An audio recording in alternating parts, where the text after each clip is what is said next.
First of all, I'd like to thank the organizers for giving me an opportunity to present my work. So,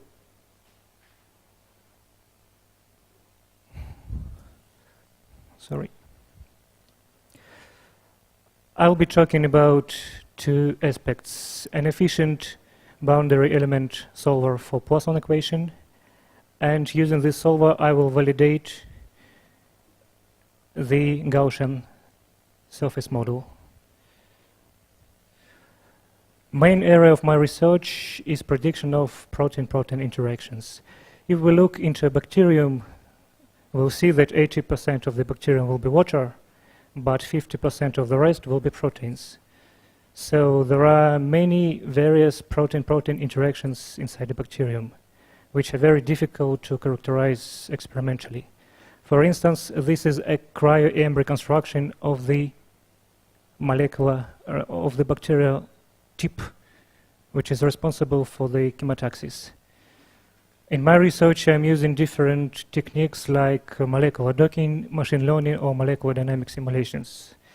And I'll be talking about molecular solvation. So, once again, briefly, I will be formulating the boundary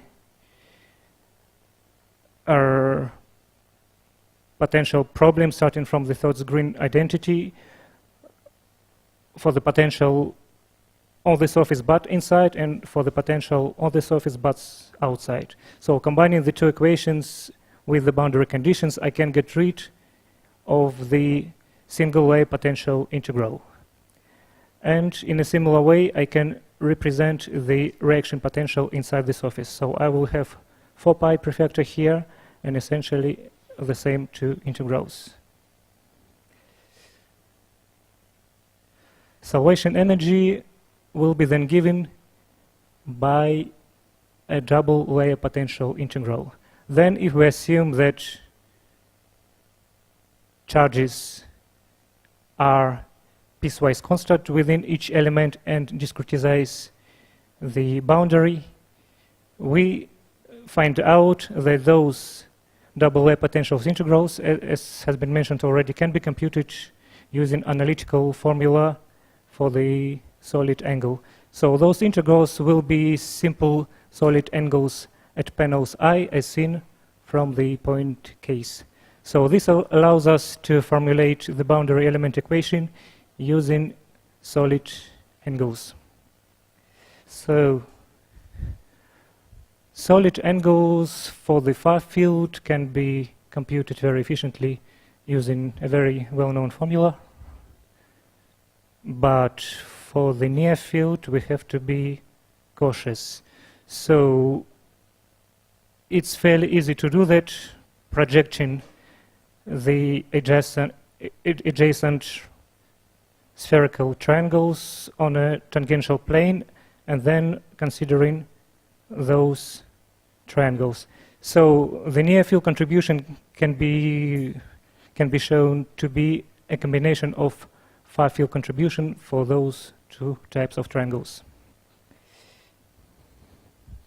So in order to solve the boundary element equations, I will be using standard iterative solvers. So I've tested all different types of them.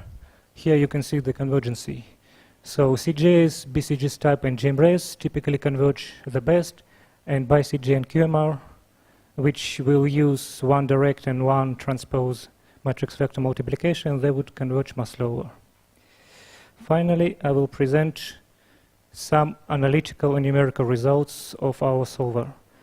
So for a centrically placed charge, the curved panel Poisson solver gives the Massin precision right away, whereas our flat panels converge slowly. If we place the charge eccentrically, we can still get an analytical solution given by a Born-like series. So those energies will correspond to the curved panels, and those energies correspond to the planar panels. So curved elements converge much faster, but accuracy depends on how far do I place the charge from the center of the sphere. I can also try small molecules like alanine dipeptide.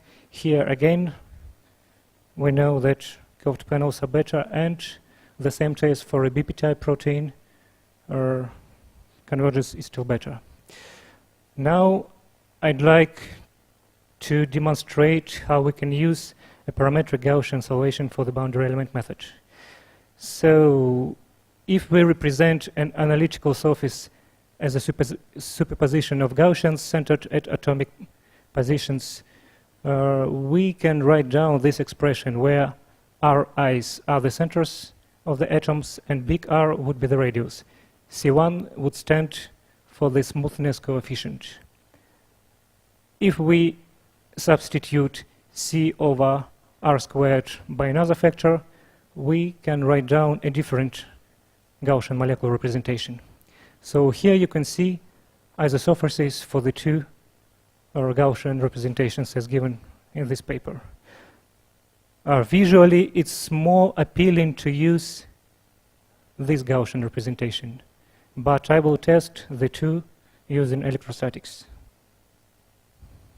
So why analytical surfaces? Because all possible types of derivatives are analytically available. We can compute the shape operator. Using the shape operator, we can compute the mean and Gaussian surface, and we can compute the forces analytically. So in order to formulate the BEM equation, I need to discretize my surface. For this purpose, I'll be using the Martian cube algorithm, which samples my function in regular points and then tries to reconstruct those points that correspond to the value of function equals 0. So the quality of the mesh is very poor. That's why I'll do two additional iterations. First, I will remove bad edges, and then I will refine the obtained mesh. The original Martian cube algorithm uses a simple linear point interpolation. Since my function is purely analytical, I can use higher order schemes. I can use quadratic interpolation or cubic interpolation. For the refinement step, I can also use gradients in order to improve the accuracy of my mesh. So this is the accuracy of the initial mesh, and if I remove bad edges and refine the mesh using the analytics, I can achieve much higher accuracy. A single refinement step improves the accuracy by the order of 1 to 100 of times. So here you can see the condition number of the resulting boundary element method equation. I have tried two types of surfaces for a mid-range protein BPTI. So here we see original mesh and a regularized refined mesh. So if I use planar elements boundary element method equations, my condition number is extremely poor. So what can I do? I can either use the curved panels, or I can do the mesh regularization, which will improve the condition number of both planar and curved BEM. So meshing is very important, and do not try to use bad meshes.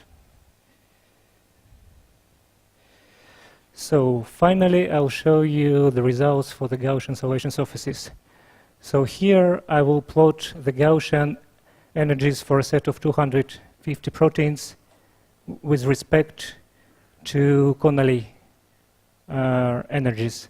So using different types of smoothing parameters, we can obtain different behavior of the Gaussian surface. And if we use a proper smoothing parameter, then we can obtain a very good correlation. The same is true for the Gaussian 2 surface. So we can fit the smoothing parameters of the Gaussian description such that the energies correspond very well to the Connolly type energies. We can do the same thing comparing the Gaussian solvation energies with finite difference solvers. So here I've plotted the APBS energies for the same set of proteins with respect to the Gaussian type energies, and you see a very perfect correlation. More technically, here I've plotted the standard deviation of the energy as a function of different probe radii of the Connolly surface. So for the standard value of 1.4 angstroms, we can see that Gaussian 1 definition and Gaussian 2 definition, they obtain an equivalent error of about 2%. So I should conclude that Gaussian type surfaces are very reliable, and you obtain, if you scale them properly, the same energies as our finite difference solvers or Connolly-like surfaces.